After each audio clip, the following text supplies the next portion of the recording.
तो दोस्तों आज की इस वीडियो में हम बात करने वाले हैं बोर्ड्स के बारे में। 10th का एग्जाम हो चुका है और 10th के बाद जनरली कौन सा बोर्ड परफेक्ट होता है, कौन सा बोर्ड आपको 10+2 में लेना चाहिए। तो वीडियो शुरू करने से पहले अगर आप इस चैनल पर नए हैं तो चैनल को जरूर सब्सक्राइब कर लीजिएगा। तो चलो स्टार्ट करते हैं कि इंडिया में कौन कौन से जनरली बोर्ड हैं और बच्चे किस बोर्ड में जाना पसंद करते हैं।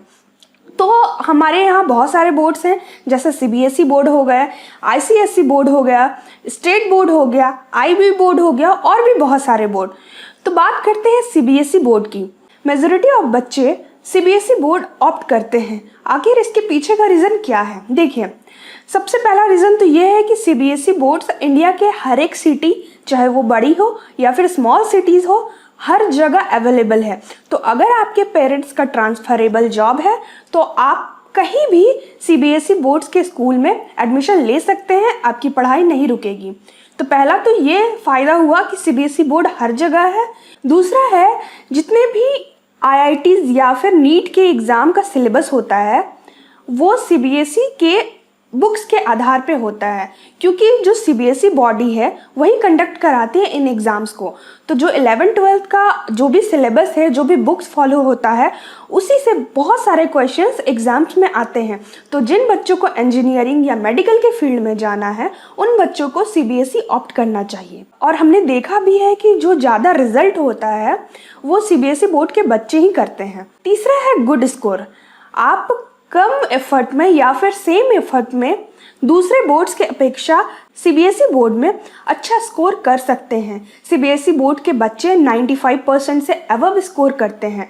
वहीं अगर आप दूसरे बोर्ड्स में रहेंगे तो आपको थोड़ा ज़्यादा एफर्ट लगाना पड़ सकता है। चौथा है, ये वर्ल्ड वाइड रिकॉग्नाइज्ड है। मतलब अगर आप फॉरेन कंट्रीज़ में भी पढ़ाई करना चाहते हैं आगे, यूएस, कनाडा, यूरोप वगैरह में, तो आप आराम से सीबीएसई बोर्ड लेकर पढ़ सकते हैं। इस बोर्ड को लेने के बाद कोई भी झंझट नहीं रहेगी, कहीं भी प्रॉब्लम नहीं होगा कि ये बोर्ड कौन सा है, कहाँ से पढ़ा है, ऐसा कोई भी प्रॉब्लम नहीं आएगा। ये इजीली रिकॉग्नाइजेबल है। पांचवा है, सीबीएसई बोर्ड में हिंदी और इंग्लिश दोनों लैंग्वेजेस में पढ़ाई होती है, तो आपको कोई प्रॉब्लम नहीं होगा, इंग्लिश से भी डरने की ज़रूरत नहीं है। सीबीएसई की कुछ कॉन्स भी हैं, जैसे ये सिर्फ और सिर्फ साइंस, आर्ट्स और कॉमर्स ओरिएंटेड है। इसमें बहुत ज़्यादा आप अलग अलग सब्जेक्ट चूज़ नहीं कर सकते हैं। अगर आप साइंस में जाएंगे तो आपको पीसीएम पढ़ना होगा या पीसीबी। तो अब बात करते हैं स्टेट बोर्ड की। देखिए, स्टेट बोर्ड हर रीजन का अलग अलग होता है। हर स्टेट का अपना बोर्ड होता है, अपना लैंग्वेज होता है, ठीक है। फॉर एग्जांपल, अगर आप महाराष्ट्र बोर्ड से दे रहे हो तो वहाँ की पढ़ाई अलग होगी, वहाँ अलग बुक्स चलेंगे। और अगर आप झारखंड, बिहार या यूपी से दे रहे हो तो यहाँ की पढ़ाई अलग होगी।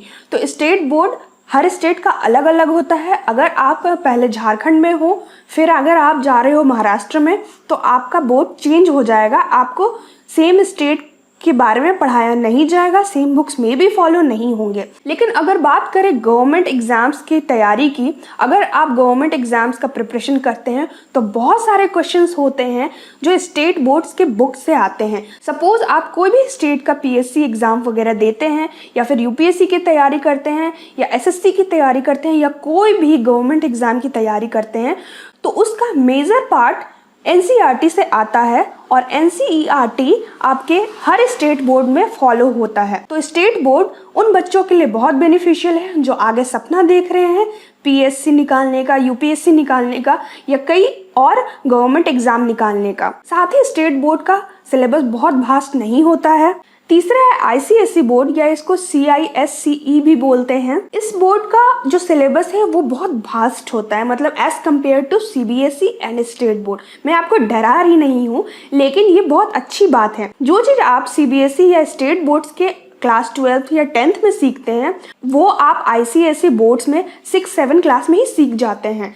तो इससे क्या होता है कि बच्चों को प्री नॉलेज हो जाता है, पहले ही वो सब कुछ पढ़े हुए होते हैं। आईसीएसई बोर्ड जो है वो एक बैलेंस टाइप का सिलेबस प्रोवाइड कराता है। ये आर्ट्स ओरिएंटेड या साइंस ओरिएंटेड या कॉमर्स ओरिएंटेड नहीं है, ये लैंग्वेज, आर्ट, एनालिटिकल स्किल पे फोकस करता है। इसका डाइवर्स सिलेबस है, तो थोड़ा टफ भी है, लेकिन ये बच्चों को बहुत मजबूत बनाता है मेंटली, क्योंकि आप ज़्यादा मेहनत करते हैं, अच्छा स्कोर करते हैं, तो ये बहुत हेल्पफुल होता है आपके लिए। नेक्स्ट है IB या IGSC बोर्ड। ये इंटरनेशनल बोर्ड है। यहाँ पे पढ़ने वाले बच्चे फॉरेन की कंट्रीज़ में या फिर यूनिवर्सिटीज़ में आराम से एडमिशन ले सकते हैं। इस बोर्ड का सिलेबस बहुत ही अलग होता है और बुक्स भी अलग टाइप के फॉलो होती हैं। NCERT वगैरह नहीं पढ़ाया जाता है। इस बोर्ड का जो सिलेबस होता है वो इंटरनेशनल स्कूल के सिलेबस के हिसाब से रहता है और ये बोर्ड्स थोड़े एक्सपेंसिव होते हैं। आपको लगता है कि आप आगे फॉरेन कंट्रीज़ में पढ़ना चाहते हो या फिर थोड़ा हटकर कुछ करना चाहते हो, तो आप IB या IGCSE ले सकते हो। मैंने एक चार्ट प्रोवाइड किया है जिसमें मैंने बोर्ड्स को कंपेयर किया है कि कौन से बोर्ड में किस टाइप की पढ़ाई होती है, उनका ऑब्जेक्टिव क्या है, सिलेबस क्या होता है। तो आप चाहो तो वीडियो को पॉज करके स्क्रीनशॉट ले सकते हो। यहाँ मैंने दिखाया है कि CBSE बोर्ड का जो ऑब्जेक्टिव है, it provides stress free education to its student. वहीं अगर बात करें कि ICSE या ISC की, तो it provides high quality of education to student through a practical approach. Okay, और अगर IB जो कि इंटरनेशनल बोर्ड है उसकी बात करें, then it focus on analytical skill, language, arts and humanities. State board की बात करें तो it focus on state level topics and content of local relevance. तो आप समझ गए होंगे कि कौन सा बोर्ड का किस चीज़ में फोकस है। CBSE अगर आप लेते हो तो आप इंजीनियरिंग, डॉक्टर के लिए बहुत अच्छे से पढ़ाई कर सकते हो। सिलेबस काफ़ी हद तक मिलता जुलता है। ICSE से भी हो जाता है, लेकिन अगर कंपैरिजन करें CBSE का अदर बैचेस के, अदर बोर्ड्स के साथ, तो जो नंबर ऑफ स्टूडेंट्स हैं जो ज़्यादा क्वालिफाई करते हैं नीट की एग्ज़ाम में या IIT में, वो CBSE से होते हैं। और स्टेट बोर्ड मेनली फोकस होता है, आप कोई भी गवर्नमेंट एग्ज़ाम दे रहे हो, खासकर PSC वगैरह या UPSC, तो उसके लिए बहुत अच्छा है। अब बात करते हैं बुक्स की। जो CBSE है और स्टेट बोर्ड्स है वो NCERT फॉलो करते हैं। ICSE का अपना अलग होता है और सेम IB का कोई एक पर्टिकुलर प्रिस्क्राइब बुक नहीं होता है। ये डिपेंड करता है सब्जेक्ट टू सब्जेक्ट और आप किस फील्ड में जाना चाहते हैं उसके हिसाब से। तो दोस्तों, मैंने आपको यहाँ पे बता दिया है कि किस बोर्ड के क्या फ़ायदे हैं। आप अपने रिक्वायरमेंट के हिसाब से बोर्ड चुनना। अगर आपको आगे इंजीनियरिंग, मेडिकल करना है, CBSE लो, UPSC की तैयारी करनी है या फिर कोई स्टेट लेवल का एग्ज़ाम निकालना है, गवर्नमेंट एग्ज़ाम निकालना है, तो आप स्टेट बोर्ड के लिए जाओ। अगर आपको एनालिटिकल स्किल बढ़ानी है, आपको आर्ट सीखना है, आपको मतलब कुछ अलग करना है, ICSE में भी जा सकते हो, IB में भी जा सकते हो। अगर ये वीडियो आपको इन्फॉर्मेटिव लगा होगा तो अपने दोस्तों, अपने रिलेटिव्स सबके साथ शेयर करो और ज्ञान बांटो। और अगर चैनल पर नए हो गए तो प्लीज़ सब्सक्राइब कर देना, बेल आइकन पे दबा देना, ताकि मेरी लेटेस्ट और अपकमिंग वीडियोस तुम्हें मिलती रहें। और अगर आपको कोई क्वेरीज पूछनी है या फिर मुझसे पर्सनली कनेक्ट होना चाहते हो तो मेरे सोशल हैंडल्स का लिंक नीचे डिस्क्रिप्शन बॉक्स में है। जाओ, मुझे इंस्टाग्राम पे भी फॉलो कर सकते हो। तो थैंक्स फॉर वॉचिंग। मिलते हैं नेक्स्ट वीडियो में, तब तक के लिए बाय बाय।